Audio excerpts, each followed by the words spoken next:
Hello friends, in this video I will be talking about one important fundamental physics law of conservation of angular momentum. For that we need to understand few fundamental formulae connected to angular momentum,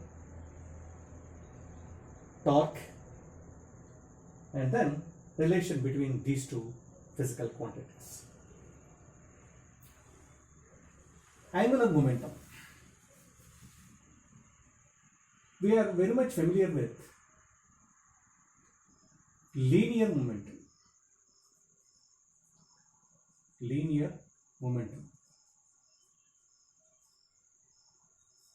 If a body of mass m, if it is moving with velocity v in a linear motion, we'll write p is equal to mass into velocity. This is linear momentum. Now, if the same body, if it is moving in a circular path with radius r, let us say its linear velocity, I'll show it here like this, it's v, its radius is r, then I'll write its angular momentum. Angular momentum, it is represented as L is equal to R cross P.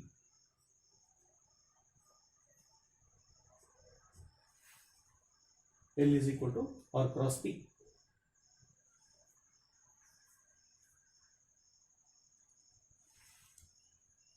This body has got momentum here P, mass multiplied by V, and cross product of R and P is angular momentum. This can also be written like this, R cross P. If I put in place of P mass into velocity,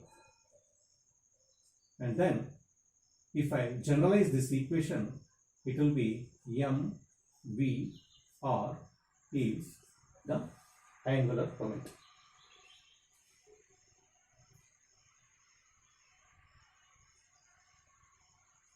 Now, this angular momentum can also be represented in terms of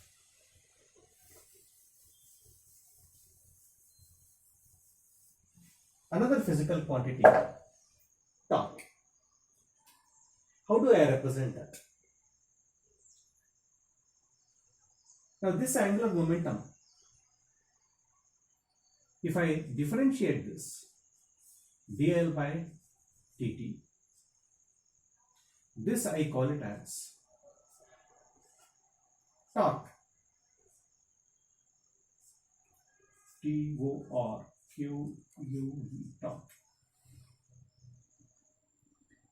I'll tell what the torque is. Differentiation of angular momentum. This can be written like this, d by dt of R cross P. Now this can be written as R cross dp by dt plus P cross dr by dt.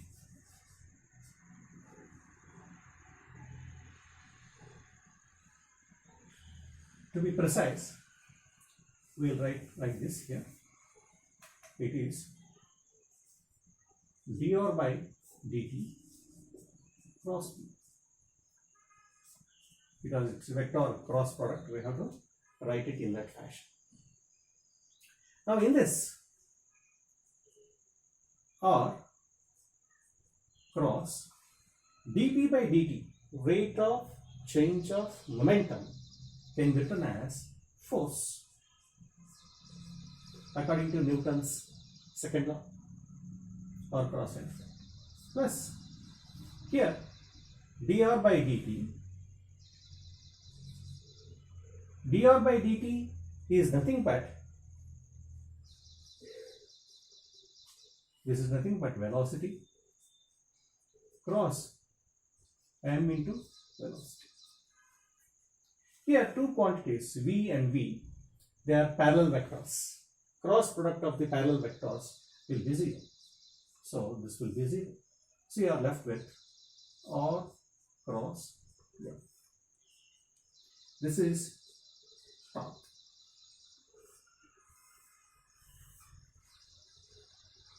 Torque is represented r cross f. Torque is nothing but turning effect produced in a body by application of force. Now we will see there are few things which we use in our day-to-day life where the torque is employed. How the turning effect is produced, we will see. For example, I have got one gadget here, and at this position the axis of rotation is here. Now let us say this is the center, axis of rotation, and I will apply a force here. F is applied here, F is applied here. So turning effect is produced here, and this distance is r, and whatever force I am applying, this is F. So r cross F will give rise to the turning effect produced here. We should also notice here, if I reverse this, if I apply the force here, will I get the turning effect so easily here in this direction? I am applying the force here. So I am applying the force here. I am not able to get that much turning effect here, because turning effect will depend upon the value of r. If r is more, turning effect is very easy for a given force. So this is one example. Now if you take, in this case, there is a wheel. Now turning effect produced by a wheel because of the force applied here. You take any wheel, automobile wheel, and where torque is employed. If you take a car steering, so torque is employed. If there is a bicycle, if you are pedaling, there is a torque, turning effect produced because of the force applied on it. And there is another gadget here. In this case also you have got axis of rotation, torque is applied here, force is applied here, and turning effect is produced. And then you take any window or a door. Let us say this is a window.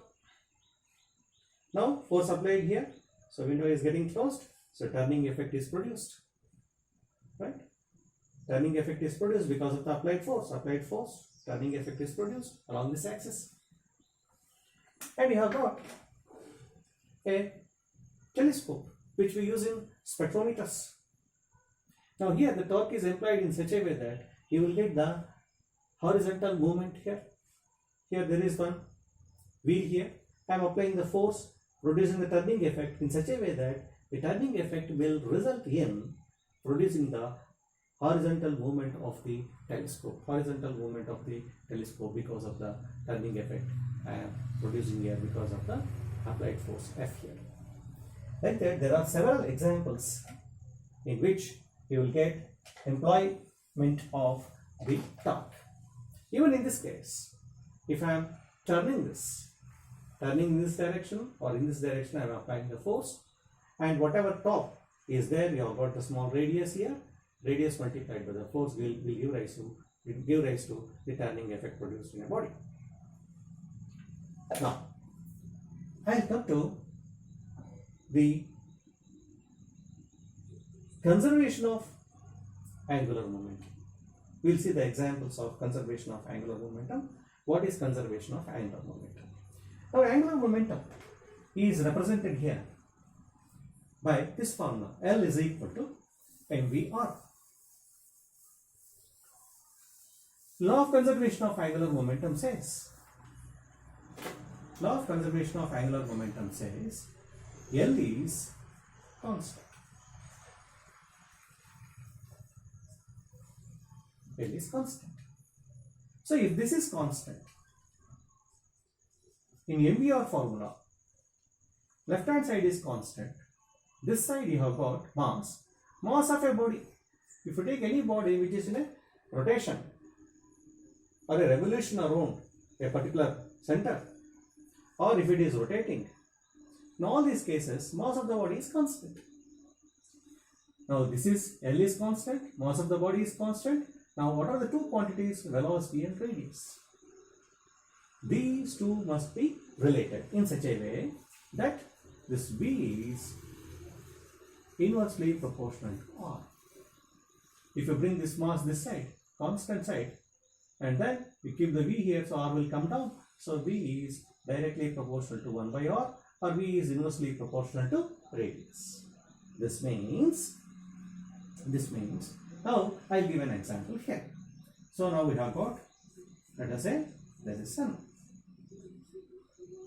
Now around the sun, planet, Earth is moving. Now when the Earth is here, this R is more. That means when it is traveling here, Earth, its velocity will be less. It goes slow. Now when the Earth comes here the radius is, now radius has been reduced here. So that is why velocity has to increase. So Earth goes fast when it is here, Earth goes slow here when it's here. Now consequences of that, there are many things that is beyond our scope here. Consequences of why when the Earth goes slow, Earth goes fast, what are the consequences? There are many things connected to that. Many applications, scientists are still studying about it. Now, to one more concept, very familiar concept connected to the conservation of angular momentum is, let us say there is one table. It is a rotating table. It's a rotating table. Let us say its radius is here, and this distance is this much. And on this, let us say a person is standing here. Let us say a person with stretched hands. Hands are stretched like this, and it is rotating. And always we should remember this, when I write R, L is equal to R cross P, the direction, because L is also a vector quantity, direction of L will be perpendicular to the plane consisting of R and P. This is R, and the P will be here, R and P, and in this direction the L vector will be there. So this is the direction of the L vector. R cross P, if I write, it is like this. So now, this is a rotating table. If a person is with stretched hands there, then if he brings his hands near to his body, he is reducing the R of his body, then he will spin fast. This is because of the law of conservation of angular momentum. Similarly, the dancing girls, right? We call it as in Russian ballet dance. There are dancing girls. They bring their hands, they stretch their hands, they bring towards their body, and they spin very fast. Or when they stretch their hands outwards, they go slow. So this is because of law of conservation of angular momentum. There are several examples connected to this, and basically we should understand the law of conservation of angular momentum L, right, can be represented by two things. One is L can be represented by R cross P. L can be represented in terms of torque. Torque is equal to dL by dt. Differentiation of L will give rise to torque. Torque is nothing but rate of change of angular momentum. Thank you.